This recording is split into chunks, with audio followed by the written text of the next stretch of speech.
सहाय, यीशु Elohim. आज की एक और नई सुबह में प्रभु यीशु मसीह का धन्यवाद देते हुए हम आप सबका, जो कि आज वचन मनन में हमारे साथ सहभागी होना चाहते हैं, आपका हार्दिक स्वागत करते हैं। और जितने हमें देखते हैं उन सब के लिए हम प्रभु यीशु मसीह को बारंबार धन्यवाद देते हैं। यूहन्ना रचित सुसमाचार उसके 5वें अध्याय के 6 पद में ऐसा लिखा है, यीशु ने उसे पड़ा हुआ देखकर और ये जानकर कि वो बहुत दिनों से इस दशा में पड़ा है, उससे पूछा कि क्या तू चंगा होना चाहता है।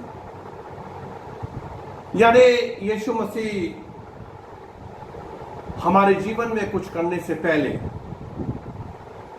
हमसे बड़ी विनम्रता से, बड़ी नम्रता से ये पूछते हैं कि क्या मैं तुम्हारे लिए ये कर सकता हूं? क्या तुम मेरे द्वारा अपने जीवन में ऐसा होना चाहते हो? Our Lord Jesus Christ is a man of manners and etiquette. बड़े सॉफ्टली वो हमसे पूछता है, क्या आप चाय पिएंगे? क्या आप कॉफी लेंगे? क्या आप चाहते हैं कि आप उद्धार पाए? क्या आप चाहते हैं कि आप परमेश्वर के राज में वारिस बने? क्या आप चाहते हैं कि आप नरक के कुंड से बच जाए? क्या आप चाहते हैं कि जिस समय मैं बादलों पे आऊं, आप मेरे साथ बादलों पर उठाए जाए? मैं पिछले 3-4 संडे से लगातार इस बात को बोल रहा हूं कि तिमाई के पुत्र बरतिमाई से प्रभु यीशु मसीह ने ये पूछा कि तू क्या चाहता है कि मैं तेरे लिए करूं। और जब उसने ये कहा कि हे प्रभु, ये कि मैं देखने लगूं, तब यीशु मसीह ने कहा कि मैं चाहता हूं कि तू देखने लग, तेरे विश्वास ने तुझे चंगा किया है। मेरे प्रियो, बड़ा सुंदर वाक्यांश है ये, और हम चाहेंगे कि रक्षा हमारे लिए यूहन्ना रचित सुसमाचार 5 अध्याय पहले पद से पढ़ दीजिए।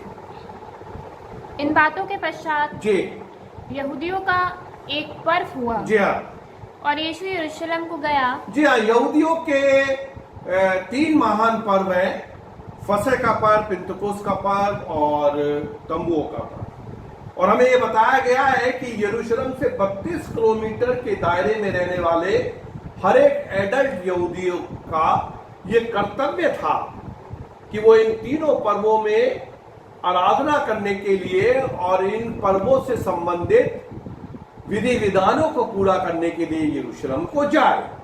और यीशु मसीह भी एक यहूदी होने के नाते केवल अपने कर्तव्य का पालन करने के लिए यहाँ नहीं गया, बल्कि हम जानते हैं कि पर्व या त्योहार या उत्सव एक आनंद का समय होता है। और हमारा प्रभु यीशु मसीह हमेशा ही सीरियस या चुपचाप रहने वाला व्यक्ति नहीं है, वो आनंद में सहभागी रहने वाला व्यक्ति है और हमें भी अपने आनंद में सहभागी करना चाहता है। तो यीशु मसीह इस पर्व में गया, न केवल कर्तव्य को पूरा करे, बल्कि इस पर्व में उपस्थित लोगों को परमेश्वर के संदेश को सुनाए, आवश्यकता में पड़े हुए लोगों की सहायता करे, जिसको चंगाई पानी है उसको चंगाई दे, बेसहारों का सहारा बने। जी, यरूशलेम में भेड़ फाटक के पास, देखिए, एक भेड़ फाटक है, उसके पास एक कुंड है। एक कुंड है मतलब अभी भी है, जो इब्रानी भाषा में बैतसदा कहलाता है। जो इब्रानी भाषा में बैतसदा कहलाता है। मैं जब इस पद को पढ़ रहा था तो सचमुच में बाइबल की सच्चाइयों को देखकर मेरा मन इस पवित्र बाइबल के प्रति आनंद से और प्रेम से भर जाता है। क्योंकि बाइबल जब कुछ बयान करती है तो उसकी भौगोलिक परिस्थिति, उसकी ऐतिहासिक परिस्थिति सबको पूरी रीति से बयान करती है। जिससे पढ़ने वाले को यह मालूम पड़ जाए कि मैं जो पढ़ रहा हूं वो बिल्कुल सत्य है। जैसे एक उदाहरण के रूप में परमेश्वर की आत्मा ने हमें अभी याद दिलाया, तो हम आपको बता रहे हैं। एक पद हम चाहेंगे रक्षा से कि वो पढ़ दे, लूका रचित सुसमाचार उसका 3रा अध्याय उसका पहला पद। देखिए, मैं यहाँ पर यह बयान करना चाह रहा हूं कि बाइबल कैसे ऐतिहासिक और कैसे भौगोलिक स्थिति का वर्णन करती है। जी, तिबिरियुस कैसर के राज्य के 15वें वर्ष में, तिबिरियुस कैसर मतलब रोम का सम्राट, उसके राज का भी 15वां साल, जब उसके राज को 15 साल हो गए, तब जब पुन्तियुस पिलातुस यहूदियों का हाकिम था। जब यहूदियों का हाकिम पिलातुस था। देखिए, जब 15वां साल हुआ उस समय पिलातुस हाकिम है। जे और गलील में हेरोदेस, जे इतुरिया और त्रखोनीतिस में उसका भाई फिलिप्पुस, जे और अबिलेने में लिसानियास जे चौथाई के राजा थे। ये राज्य बटा हुआ है, और ये जो 4 राजाओं के नाम दिए, ये चौथाई के राजा थे। कब राजा थे? जब 15वां साल तो कैसर को है, और जिस समय पिलातुस यहूदिया का हाकिम है। जे और जब हन्ना और कैफा एक और महायाजक थे, सच्चाई सुनिए कि उसी समय में हन्ना और कैफा क्या थे? महायाजक थे। जे उस समय परमेश्वर का वचन जंगल में हाँ, जकरिया के पुत्र यूहन्ना के पास पहुंचा। उस समय हाँ, जब ये सारी ऐतिहासिक और भौगोलिक परिस्थितियां पूरी हो रही हैं, उस समय जंगल में ये वचन जकरिया के पुत्र यूहन्ना के पास पहुंचा। जैसे यदि हम आज कहें कि जिस समय श्री नरेंद्र मोदी भारतवर्ष के प्रधानमंत्री थे और श्री डोनाल्ड ट्रंप अमेरिका के राष्ट्रपति थे और श्री इमरान खान पाकिस्तान के प्रधानमंत्री थे, उस समय कोरोना नाम की महामारी पूरे संसार के अंदर आई। तो ये सच्चाई होगी कि ये सब जब तीनों हाकिम इन 3 फर्क मुल्कों के ऊपर राज करते थे, उस समय ये घटना घटी। तो वो कह रहा है यूहन्ना के अंदर कि यरूशलेम में एक कुंड है, कहां पर? भेड़ फाटक के पास में, और उस कुंड का नाम बेतसदा है। बेतसदा का मतलब है दया का घर। लेकिन हमें यह बताया गया कि बाइबल के विद्वान इस बात पे सहमत हैं कि बजाय ये बेतसदा के बेतजता होना चाहिए, जिसका शाब्दिक अर्थ है जैतून का घर। है जी, उसके 5 उसारे हैं। उसके, अब देखिए एक और सच्चा, वो वाला कुंड, कंफ्यूज मत, पढ़ने वाला कंफ्यूज नहीं हो, वो कुंड जिसके 5 ओसारे हैं। जी हाँ, इनमें बहुत से बीमार, इन ओसारों के अंदर बहुत सारे बीमार, अंधे, लंगड़े और सूखे अंग वाले पानी के हिलने की आशा में पड़े रहते थे, क्योंकि नियुक्त समय पर परमेश्वर के स्वर्गदूत आसमान से परमेश्वर के स्वर्गदूत कुंड में उतरकर कुंड में आ जाते थे, पानी को हिलाया करते और पानी को हिला देते थे। पानी हिलते ही जो कोई पहले उतरता था, जो सबसे पहले उतर जाएगा, वो चंगा हो जाता था, चाहे उसकी कोई भी बीमारी क्यों ना हो। और ये जो है ना कि पानी हिलाया करते थे नियुक्त समय पे, ये सब ब्रैकेट में लिखा है, 3रा पद भी और 4था पद भी, और नीचे वहां पे स्टार बना और नीचे लिखा है कि कुछ हस्तलेखों में ये पद नहीं मिलता, पुरानी पांडुलिपियों पे ये पद नहीं मिलता। तो मैं ये सोचता हूं कि बिल्कुल लोग एकटक बीमार लोग उस पानी को देखते रहते होंगे, और जैसे ही पानी हिला फट छलांग लगा दी, क्योंकि जो पहले उतरेगा वही चंगा होगा। और जो लोग बेचारे बहुत असहाय हैं, तो वो बिल्कुल उसके कुंड के ऐश पे लेट जाते होंगे, और जैसे ही पानी हिला फट से गिर पड़े पानी में। तो जो पानी में पहले उतरेगा वो चंगा हो जाएगा। मेरे प्रियो, ये विश्वास है या ये अंधविश्वास है?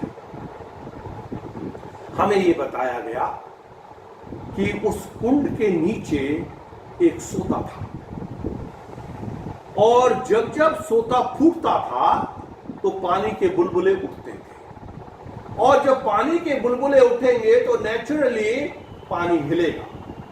और वही वो समय होता था कि जो कुंड में उतरेगा वो चंगा हो जाए। मैं तो ठीक हो गया, मैं तो चंगा हो गया, ये विश्वास था। और ऐसा हो जाया करता था। जब विश्वास हमारे दिल के अंदर होता है तो बड़ी बड़ी बातें होती हैं। यीशु मसीह ने कहा कि राई के दाने के बराबर विश्वास। राई का दाना सारे सीड्स में सबसे छोटा, सबसे बारीक, गिर जाए तो उठाना मुश्किल, ऐसा दाना। यीशु मसीह ने ये नहीं कहा कि चावल का दाना या मसूर की दाल का दाना या राजमा का बड़ा वाला दाना या वो काबुली चने का वो बड़ा वाला दाना, ना ना, राई का दाना के बराबर विश्वास। तो तुम पहाड़ से कहोगे कि वो खड़ के समुद्र में चला जा तो वो तुम्हारे लिए हो जाएगा। हाँ। जरा विश्वास और पहाड़ जैसी विशाल और पहाड़ जैसी अटल। पहाड़ हिलता नहीं, अटलता नहीं, अटल। पहाड़ जैसी बड़ा, जितना बड़ा पहाड़ होता है उतना बड़ा तुम्हारी परेशानी, वैसी अटल तुम्हारी परेशानी विश्वास से मांगोगे तो तुम्हारे लिए दूर हो जाएगी। जी आगे पढ़िए। वहां एक मनुष्य था, उस कुंड के पास एक मनुष्य था जो 38 वर्ष से बीमारी में पड़ा था। जो 38 बोले तो 2 कम 40, 38 ईयर्स। मेरे ख्याल से किसी नॉर्मल आयु की आधी आयु 38 साल बहुत बड़ा समय होता है। उसी कुंड के पास क्या था? पड़ा हुआ था। इसलिए पड़ा हुआ था कि पानी हिले और मैं पानी में उतरूं और मैं चंगा हो जाऊं। वर्ड लिखा है पड़ा हुआ था, इसलिए हम ये अंदाज लगाते हैं कि ये बैठा हुआ नहीं है बल्कि ये पड़ा हुआ है, मतलब ये डला हुआ है, ये लेटा हुआ है, ये असहाय है, ये बड़ी भारी दुर्दशा के अंदर है, ये सख्त बीमार है, ये बड़ी भारी परेशानी के अंदर है और ये बड़े दुख और कष्ट के अंदर है और 38 साल से ये पड़ा हुआ है। इस आस के अंदर, इस विश्वास के अंदर कि अब की बार पानी जब मिलेगा तो शायद मैं सबसे पहले उतर जाऊं ताकि मैं चंगा हो जाऊं। एक लंबे समय से चंगाई की आशा करता हुआ ये व्यक्ति यहाँ पर पड़ा हुआ है। आगे बढ़िए।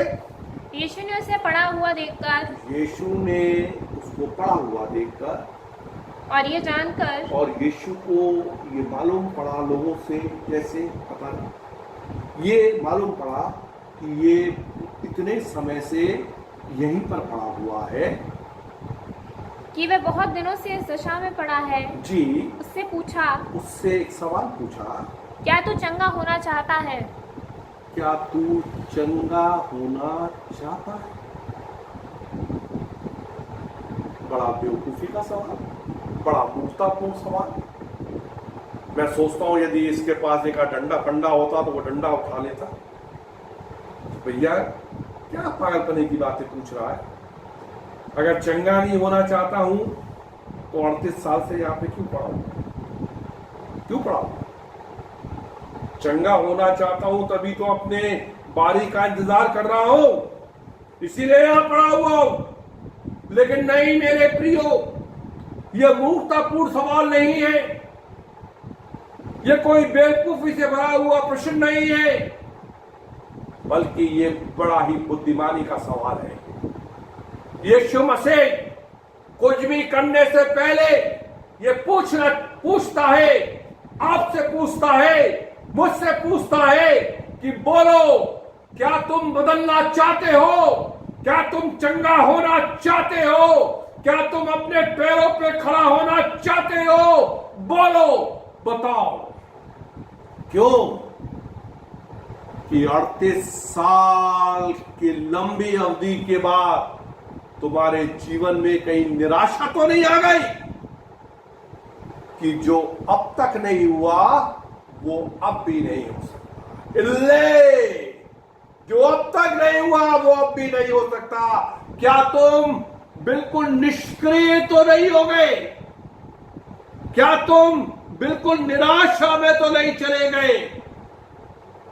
क्या अब भी तुम्हारे दिल के अंदर कहीं ना कहीं कोई आशा की किरण है? अगर है तो मुझे बताओ कि क्या तुम चंगा होना चाहते हो? मेरे प्रियो, 38 साल तक यह आदमी पड़ा हुआ है और 38 साल तक यह आदमी जीवित है। इसका अर्थ यह है कि इसको रोटी भी मिलती है, इसको पानी भी मिलता है। कैसे मिलता है? ये तो पड़ा हुआ है, बिल्कुल लेटा हुआ है।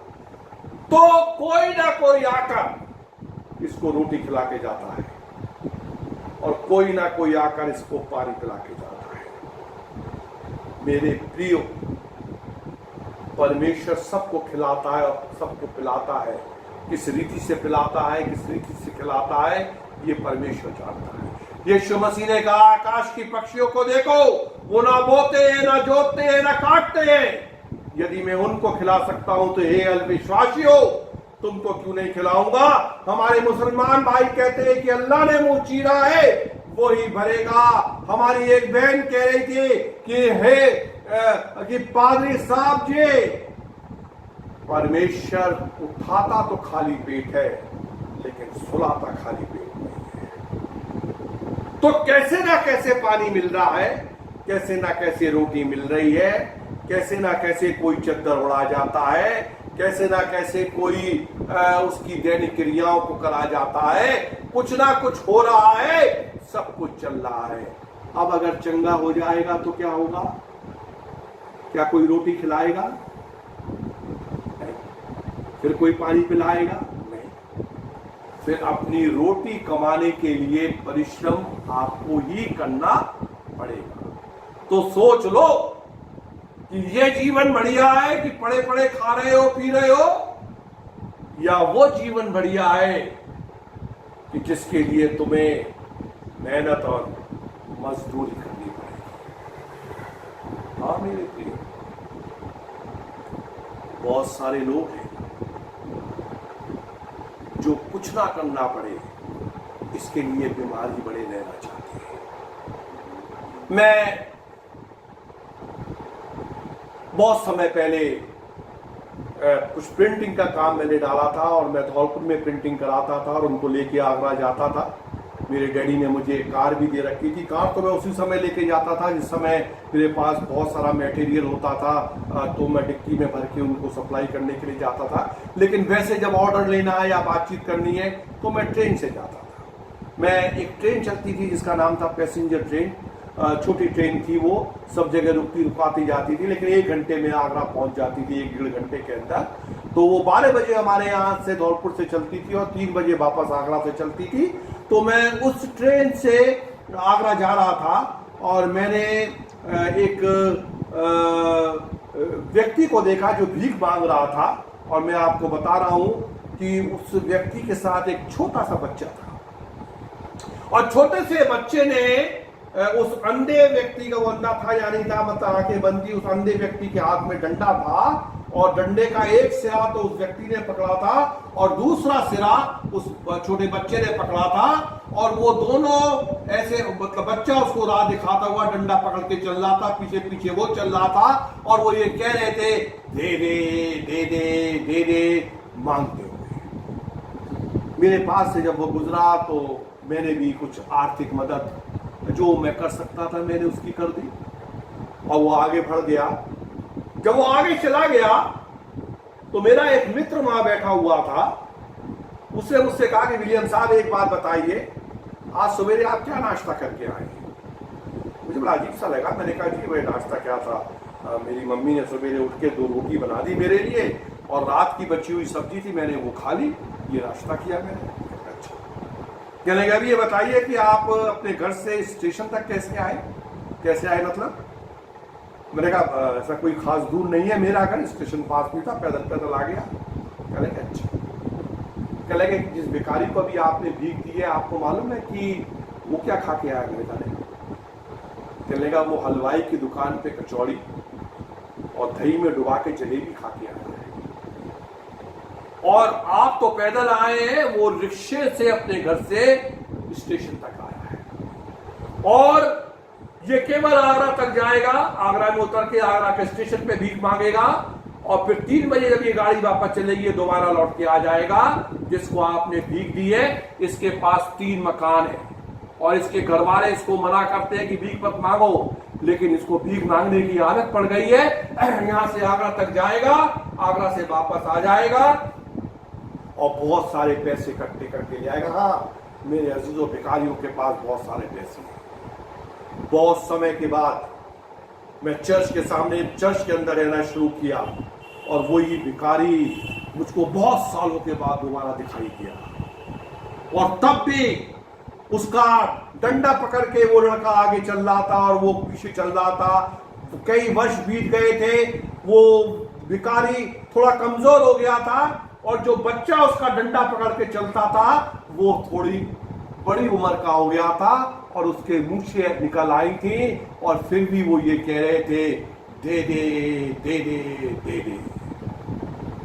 मैंने उसको बुलाया और मैंने कहा कि बाबा जी, आपके पास 3 मकान है, आपके बच्चे सक्षम है और आपके घर वाले आपको मना करते हैं, मुझको मालूम है आपके बारे में, और आपने सारी जिंदगी दे दे दे दे दे दे करके निकाल दी और इस बच्चे की भी आपने जिंदगी खराब कर दी। जो छोटे से बच्चे से लेकर इसकी अब मुंह से निकल आई है, लेकिन इसने कुछ और नहीं सीखा। ये आज भी आपके साथ यही चिल्लाता है, दे दे दे दे दे दे। तो मेरे प्रियो, बहुत सारे लोग हैं जो कुछ करना नहीं चाहते, कुछ करना ही नहीं चाहते, कुछ नहीं करना चाहते।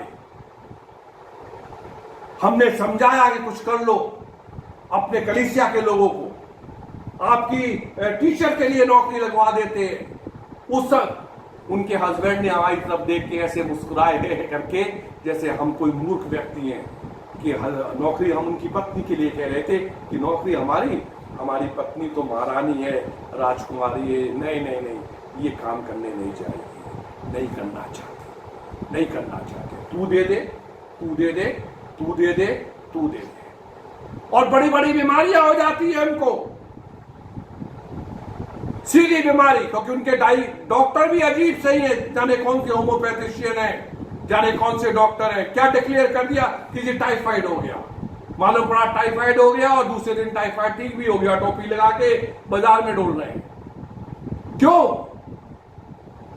क्योंकि ऐसा कोई नहीं है जिससे उन्होंने पैसा ना मांग रखा।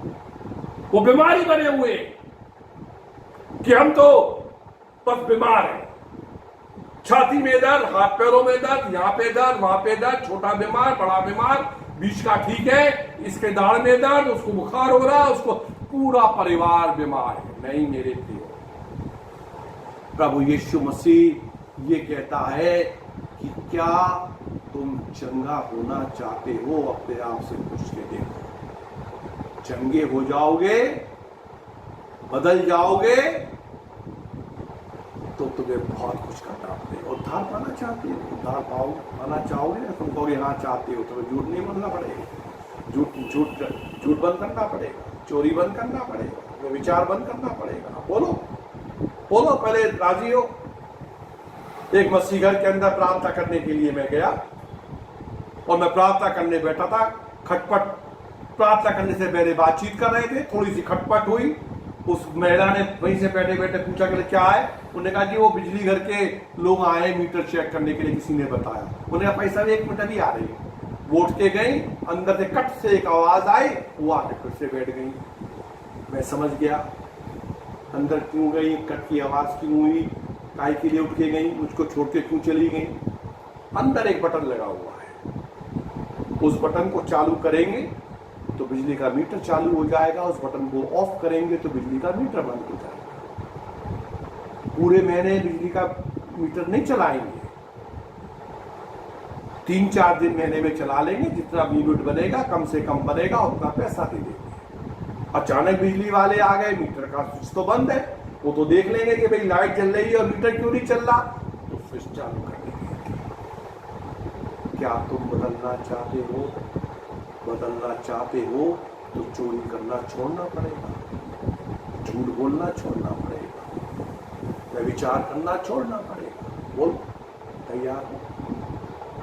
क्या तुम चंगा होना चाहते हो? क्या तुम चंगा हो? मैं तुम्हारी मदद करने के लिए तैयार। बोल, तुम चंगा होना चाहते हो? आगे बढ़े बेटा। उस बीमार ने उसको उत्तर दिया, जी, हे प्रभु, मेरे पास कोई मनुष्य नहीं, मेरे पास कोई मनुष्य नहीं है कि जब पानी हिलाया जाए कि जिस समय पानी हिले तो मुझे कुंड में उतारे। तो मुझको क्या कर दे, मेरी मदद कर दे कि मैं कुंड के अंदर क्या हो जाऊं। यानी अभी वो व्यक्ति को ये नहीं मालूम है कि ये चंगाई देने वाला प्रभु यीशु मसीह की ओर नहीं देख रहा है, अभी भी वो कुंड की तरफ ही देख रहा है।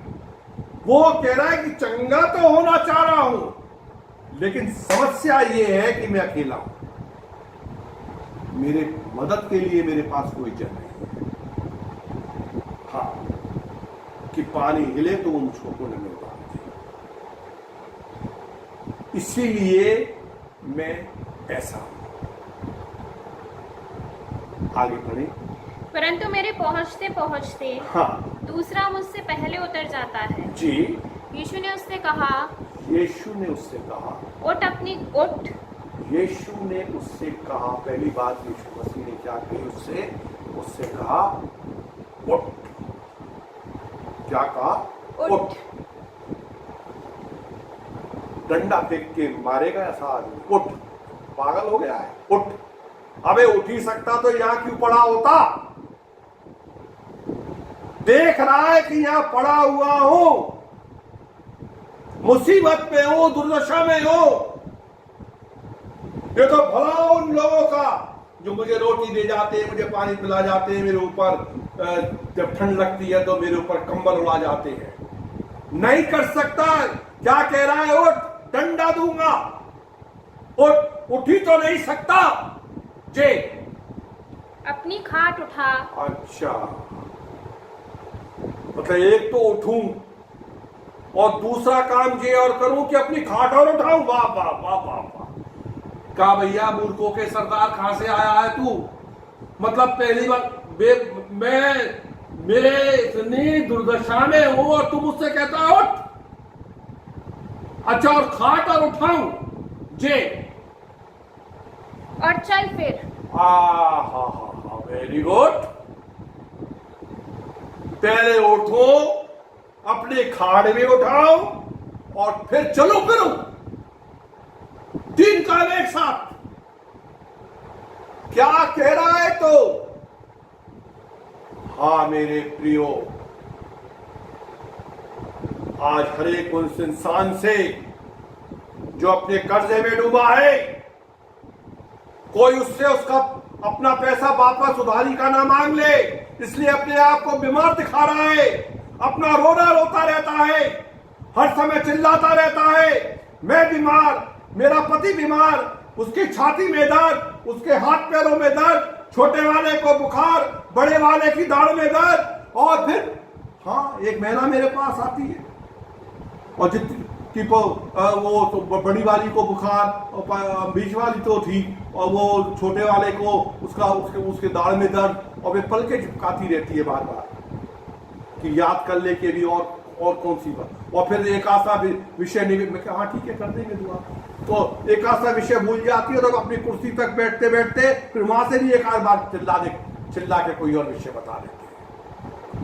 आज एक जन जो अपनी दुर्दशा के अंदर है, जो अपनी परेशानी के अंदर है, जो अपनी समस्या के अंदर है, जो कर्जे के अंदर डूबा है, जो कुछ करना नहीं चाहता है, जो बस केवल हराम की खाना चाहता है।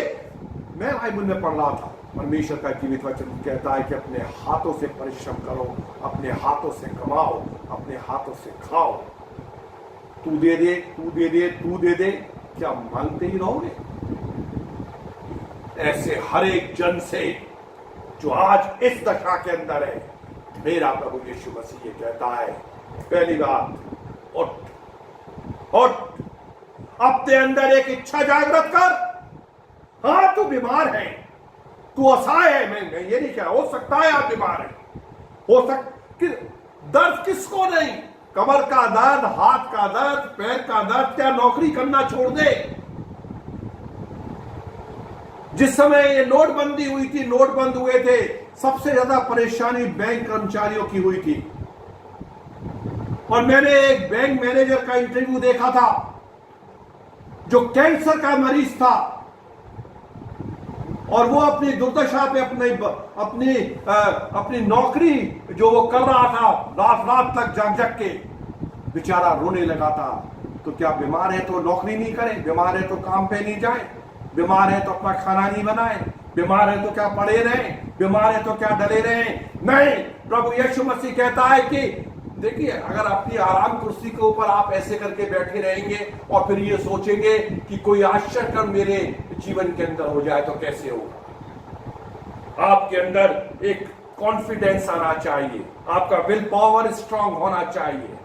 वचन में लिखा है, आलसी अपना हाथ थाली में तो डालता है लेकिन ऐसा निवाला बना के मुंह तक नहीं लेके जाता है। कैसे खाना आपके पास पहुंचेगा, आपको वो करना पड़ेगा। ऐसे लोगों से यीशु मसीह कहता है कि तुम अपनी इच्छा जागृत करो और मैं चंगाई का काम करूंगा। हम दोनों मिलकर इस काम को संपन्न करेंगे। उठो, कोशिश करो। एक चंगाई की सभा के अंदर मैं गया और मैंने अपनी आंखों से देखा, एक आदमी बैसाखियों के ऊपर लंगड़ाता हुआ आया। परमेश्वर के सेवक लोगों ने प्रार्थना किया और उसने अपने अंदर एक इच्छा जाहिर करी और उसने अपनी एक बैसाखी को फेंक दिया, एक बैसाखी से चलने लगा। परमेश्वर के लोग प्रार्थना करते रहे, उसने कहा चलते रहो, उसने दूसरी बैसाखी को भी फेंक दिया। ऐसा नहीं हुआ कि प्रभु ने उसको ऐसी चंगाई दे दी कि वो खटखट खटखट करके बिल्कुल ऐसे चलने लगा। नहीं, वो थोड़ी देर तक वैसे ही चलता रहा जैसे आदमी बैसाखियों से चलते हैं, लेकिन दोनों बैसाखी फेंक दी। और मैं ये विश्वास करता हूं कि जब उसने धीमे धीमे चलने की कोशिश की होगी तो आज वो भली बात ही चल रहा होगा। यीशु मसीह कहता है, उठ और अपनी खाट उठा, अपनी इच्छा को, अपनी आत्म शक्ति को जागृत करो और चल। पढ़िए आगे। वह मनुष्य तुरंत चंगा हो गया। वो मनुष्य तुरंत चंगा हो गया। उसने क्या किया? उसने कोशिश किया,